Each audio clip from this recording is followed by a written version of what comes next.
All right, we've started on the short week here with Cleveland, and certainly a lot of explosive players to worry about with this team. They got a lot of weapons on offense, defense, special teams. Make a lot of big plays, and certainly cause a lot of problems. So, Coach Kitchens is a very aggressive coach offensively. They do a good job attacking defenses and create a lot of explosive plays in all areas of the game. Great runner, receivers, quarterback, experienced offensive line. Defensively, they do a good job turning the ball over, create negative plays, long yardage, 3 and outs, and special teams. Two good returners, good return game, good coverage players, big kicker, punter. So solid team, a lot of talent that John Dorsey and Coach Kitchens, their organization, have put together. So a big challenge for us Sunday. Short week here to get ready for these guys and play competitively. They do a lot of things well, cause a lot of problems. Raise your hand. Roll. Good question. Good, Mike. Bill, you guys announced the transaction on the trade for Sanu.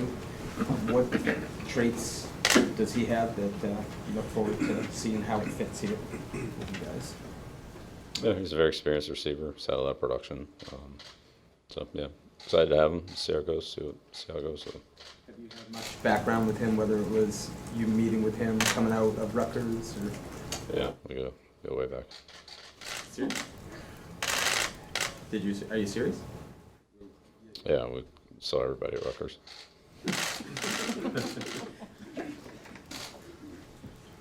Henry McKinnon. Similar question with Justin Bethel. What led you to make that transaction? He's available. He's a good player. He's an excellent player. It's a good career. Have a little background with him. Feel like he's going to help our team. What's that background? People on our staff have been with him. Played against him. Just a tough guy to handle.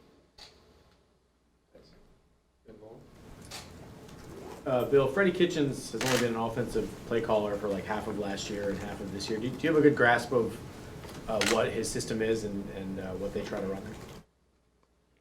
Yeah, they have probably the second or third most highest number of explosive and big plays of any team in the league. So it's pretty obvious. A lot of catch and run plays. They're very aggressive. Get the ball down the field. Again, they have a variety of things that they do, and they create explosive play opportunities, and they have players that can make them. And, what have you seen out of Baker Mayfield in his second season? Smart player. They give him control of things at the line of scrimmage. Good arm. Can make all the throws. Get the ball down the field. Good touch. Extends plays. He can move around. Scramble for a touchdown against Seattle. He can hurt you running the ball. I wouldn't say he's runs all the time, but he can extend plays with his legs, with his athleticism, and make all the throws down the field. Throws all on the run. Derek Hyde. I know that he was mostly played in the slot throughout his career. He's primarily played in the slot. But some other big receivers like Ron Fell and Chris Hogan who played along the slot before they came here. Then they were primarily playing outside, I guess, in this system.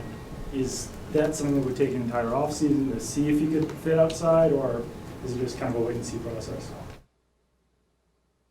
Yeah, we haven't even been on the field yet, so it'll be a little early for all that. Is there something about bigger slot receivers that you guys like that you can move outside? You've watched us play a lot. We've moved receivers around for 20 years, so sometimes guys play in one spot, sometimes they play in different spots. Depends on the formation, game plan, play, personnel, and so forth. So we'll see how it goes. Evan Lazar? With Sanu, is there at all any carryover from what he was doing in Atlanta, just scheme-wise, to what you guys are going to have him do here, or is it kind of a new? Yeah. We spent a couple of different systems. I'm love to see how all that comes together.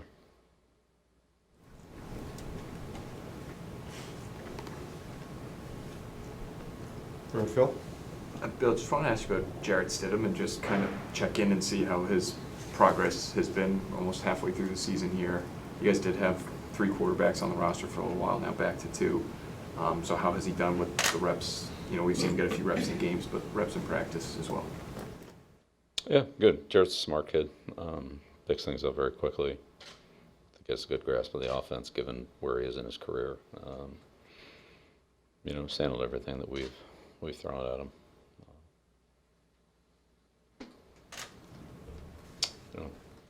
Practice does a good job. Gets a lot of passes on our defense, and when he has an opportunity to get the offensive snaps, he's prepared and does a good job with those. But it's always different in the game. But I think he's doing all he can do. Is it a challenge to manage the practice snaps with only 2 guys versus 3? Like I said, you had 3 for a few weeks there. Yeah, it's easier to manage it with 2 than 3, but it's just it's really not that many snaps in the regular season. It's easier with 3 probably in training camp, maybe even 4, depending on how they are and who needs what and so forth. But 2's fine. Mark Daniels? What have you seen from Odell Beckham this year, and how big of a challenge is it for a secondary when you have him and Jarvis Landry on the field? Yeah, they have a lot of good players, and you mentioned 2 of them. There's plenty of other ones too. The running back, the tight ends, and the other receivers, however that goes. Higgins to Callaway, So, but again, they move their guys around some, so you don't always know where he is. But he's an explosive playmaker. Saw that in the Jets game and many other games. Acrobatic catches, good quickness, good after the catch. Can throw. Had a couple passes as well. So he's a little bit of a threat to run with the ball or throw it if he gets behind a line of scrimmage. So he's a good player. They use him a lot of different ways, and he's one of the many weapons they have. It's hard to just key on one guy because they have so many guys that can get you. Zach Cox? Have you seen Damian Harris progress? I know he was able to get a few opportunities in that Jets game. Yeah, Damian's done a good job for us too. Does a good job in practice, and has continued to work hard in his roles offensively for 2nd and 3rd down in the kicking game. So it was good to see him, get a little action against the Jets. We have pretty good depth at that position, so just have to see how that goes. But yeah, he's done a good job. Glad we have him. Andrew Callahan? Bill, having worked Josh Gordon and Antonio Brown into the offense midseason each in the last 13 months, does that experience as a staff and as an offense benefit you in any way, bringing Mohammed in and providing a template, or are you kind of starting from scratch with each guy as they come in? Yeah, I think each player is a little bit different, and really it's more about the game plan right now than it is starting on day 1 and going through an installation schedule. Just really what we're doing this week, what the Browns do, what their coverages are, what our game plan is, what our assignments are, what adjustments we have to make, and so forth. Go back and talk about things that happened earlier in the year.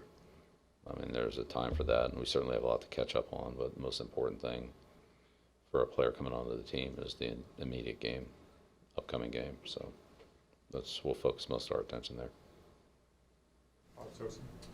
Bill, with their defense, how much does it resemble schematically what you've seen from Carolina through the years? There's some elements of it. They do a good job. They're very aggressive, disruptive. They bring guys off the edge and run games inside and that kind of thing. Linebackers are aggressive and run through. Schobert has a lot of production. The 2 ends are obviously good. Richardson's good. Corners are good. So they have a lot of good players, and they keep it moving. They just don't sit in one thing all day. They make you make adjustments, and they do put enough pressure on you that if you miss somebody or if you take a bad step or a little bit out of position, they got guys take advantage of it.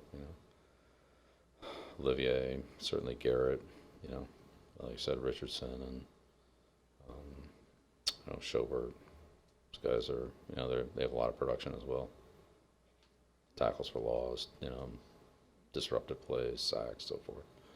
They get a lot of negative plays, a lot of 3 and outs, a lot of short drives. If they get a negative play in the offense, it's 2nd 11 or 3rd long.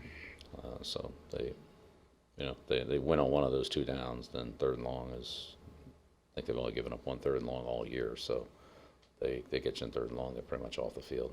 So that's an area we want to stay out of always, but especially against these guys. With Michael Bennett coming back from that 1-week suspension, do you feel like you've moved past it and maybe have regrouped? Yeah, we're on to this week. Move past a lot of things this year. Yeah, we're on the rounds. Joe Piazza. Bill, I know James Devlin is on IR, but he's at all the practices and all the games. How much does that help having a guy like that who's been around, maybe in a leadership role, be around all the time? Yeah, James has done a great job for us. So has David Andrews. Both those guys have really been outstanding with the, off the field leadership that they can give. They both have a lot of experience. They can, relate to the guys, and I've played against a lot of these individual players or some teams that we played against, and have been very helpful there. Been really helpful to me, just as another kind of perspective on where we are from what they see, and then they see things in a very mature and enlightening way. So I wish they're both out there on the field, but they've done all they can do. They contribute a lot on a daily basis, and I'm personally very appreciative of what they do for the team, what they've done for me personally. Ben Volen. Just to follow up on James Devlin, do you view him as a guy that might be able to come back this year, or are you looking at him as out for the rest of the season? Yeah, we'll take it week by week and see how it goes. 2 final questions. Henry McKenna. Any better to plan for the Browns but not have to plan for Jamie Collins?